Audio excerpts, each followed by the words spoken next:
अस्सलाम वालेकुम एवरीवन, मैं हूँ Sabia Sardar. Welcome back to another video. उम्मीद करते हैं कि आप सब लोग बिल्कुल खैरियत से होंगे, ठीक ठाक होंगे और बहुत खुश होंगे। अल्हम्दुलिल्लाह मैं भी यहाँ बिल्कुल ठीक ठाक हूँ। व्लॉग स्टार्ट हुआ था फजर की नमाज़ के बाद से। जैसा कि आपको पता ही है कि मैं फजर की नमाज़ पढ़ने के बाद अपनी विंडो पे आ जाती हूँ और बाहर के नज़ारे करती हूँ। और इस वक्त इतना हसीन नज़ारा ये हो रहा था, कितना खूबसूरत आसमान लग रहा है, किस तरह से सूरज की रोशनी पूरे आसमान पर फैल रही है, शेड पड़ रहा है, बहुत ही खूबसूरत लग रहा था। तो मैंने इसको फ़ौरन से रिकॉर्ड कर लिया।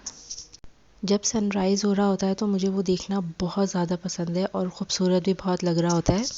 सनसेट होते हुए और सनराइज़ होते हुए दोनों ही वक्त में बहुत खूबसूरत लग रहा होता है, जैसा कि आप अभी इस क्लिप में देख रहे हैं।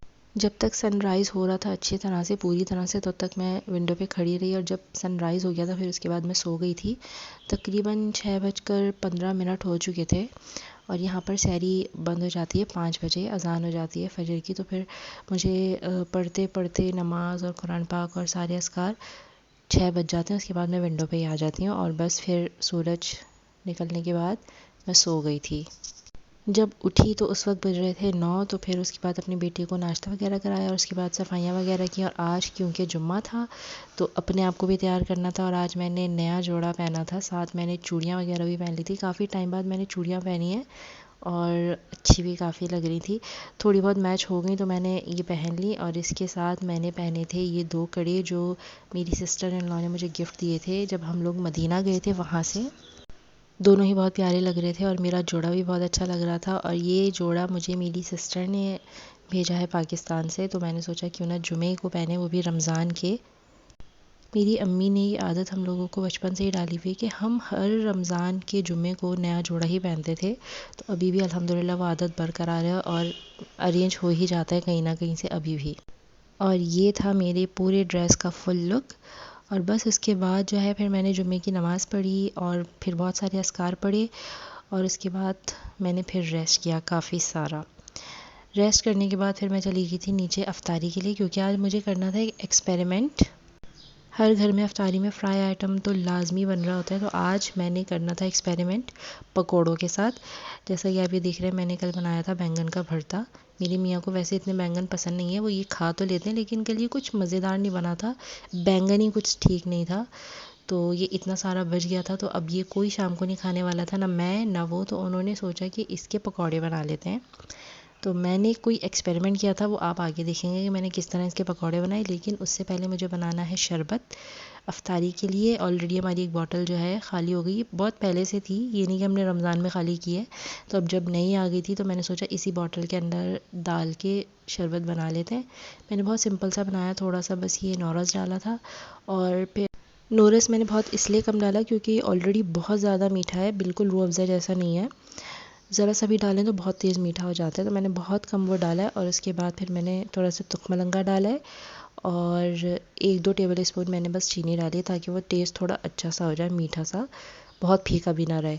और बस इसको हिला झुला के मैंने रख दिया था फ्रीज़र में। जब तक रोज़ा अफ्तार होता तो तब तक ये ठंडा इतना हो जाता कि पी लिया जाए। बहुत ज़्यादा ठंडा भी पिया नहीं जाता और गर्म तो बिल्कुल नहीं पिया जाता, क्योंकि ऑलरेडी यहाँ पर इतनी गर्मियाँ चल रही हैं जिसकी इंतहा नहीं। रोज़ ही हम लोग अलग तरह का शरबत पी रहे होते हैं, कभी ऑरेंज जूस पी रहे होते हैं, कभी नौरस। तो उससे पहले मैंने दूध वाला शरबत बनाया था, तो आज हम बस सिंपल सा ही बना रहे हैं, ज़्यादा कोई दूध शूध नहीं डाल रहे इसमें, बस सिंपल सा पियेंगे। उसके बाद मैं आ गई थी पकौड़े बनाने के लिए। अच्छा जी, तो यहाँ पर मैंने जो है प्लेट में गरम करके प्लेट में डाल लिया था बैंगन का भरता और उसका थोड़ा सा तेल सेपरेट कर दिया था, क्योंकि तेल भी बहुत आ रहा था इसके अंदर। तो जो तेल से अलग अलग था वो वाला मैंने एक बोल में डाला और उसके बाद मैंने इसके अंदर डाला था बेसन। बेसन मैंने इसमें तकरीबन 3 to 4 टेबल स्पून के करीब डाला था। ये पहले पुराना वाला रखा था, तो मैंने सोचा पहले इसको ख़त्म करें, अगर ये पूरा हो गया तो यही वाला काफ़ी रहेगा। लेकिन ये पूरा नहीं हुआ था, उसके बाद मैंने और भी डाला था इसके अंदर। और उसके अंदर मैंने डाली थी बेसिक सी स्पाइसेस। मैंने डाली थी चिली फ्लेक्स थोड़ी सी अपने अंदाज़े से, और भुना कुटा ज़ीरा तो मैं रखती ही हूँ अपने पास, कभी भी ज़रूरत पड़ जाती है तो फ़ौरन से निकाल के मैं डाल लेती हूँ। ये नहीं कि मैं ताज़ा ताज़ा फिर बनाऊँ, बहुत उसमें देर लग जाती है उसको भूनने में। तो उसको मैंने ना भून के हाथों से हल्का हल्का क्रश कर दिया था, तो ये मैं अपने पास रखती हूँ। और मैंने यहाँ पर बस ये थोड़ा सा ऐड किया है। और इसके अलावा इसके अंदर मैंने डाला था बेकिंग पाउडर।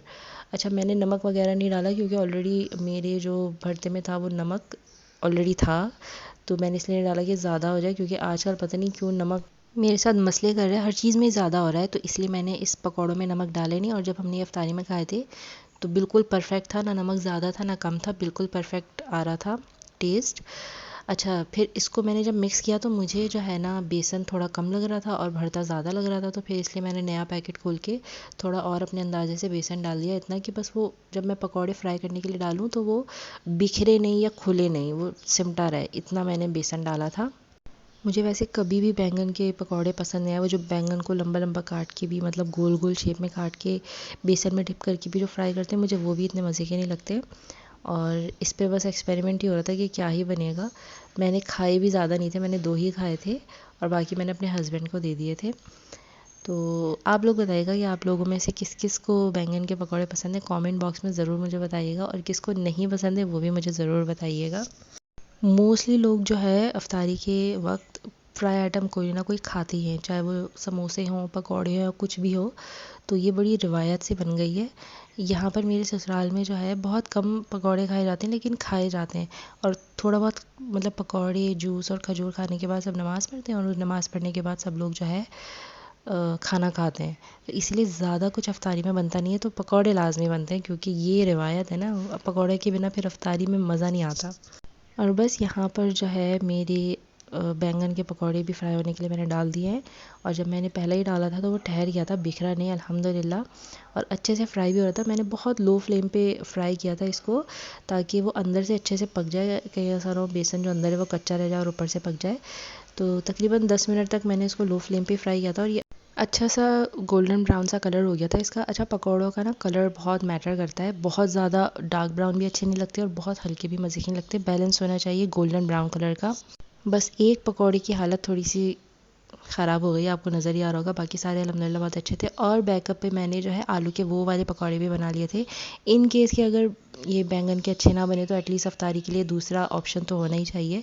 तो इसलिए मैंने एक आलू के वो वाले पकौड़े बना लिए थे, और बाकी बैंगन के तो पकौड़े थे ही। और साथ में मैंने जो है एक सॉस बना ली थी, मेयोनीज़, और मेरे पास एक बारबेक्यू सॉस रखी है, मैंने उसको मिक्स करके बना लिया था ताकि मज़ेदार लगे, और अल्हम्दुलिल्लाह बहुत मज़े की लग रही थी।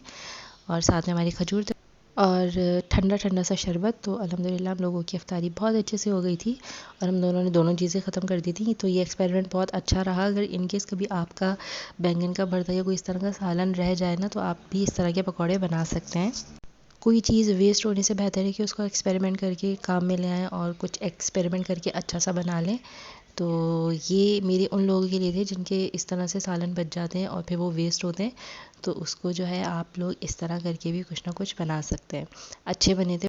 अफ्तारी करने के बाद मगरिब का टाइम हो चुका था, और फिर मैं यहाँ पर ऊपर आ गई थी नमाज़ पढ़ने के लिए, और नमाज़ पढ़ ली थी मैंने, और उसके बाद अब मैं कर रही थी ज़िक्र। जैसे कि आपको पता है, मैंने अपनी पिछली वीडियो में भी बताया था कि मैं बहुत ज़्यादा ज़िक्र करती हूँ रमज़ान में, हर नमाज के बाद ही। तो यहाँ पर मैं वही कर रही हूँ, और बस यहीं पर मैं करूँगी अपना व्लॉग भी एंड। कुछ भी पसंद आए इस वीडियो में तो ज़रूर इस वीडियो को लाइक कर दीजिएगा, और साथ ही मेरे चैनल को सब्सक्राइब करना बिल्कुल नहीं भूलिएगा, और अपना बहुत सारा ख्याल रखिएगा। मिलेंगे नेक्स्ट व्लॉग में, तब तक के लिए फ़ी अमान अल्लाह।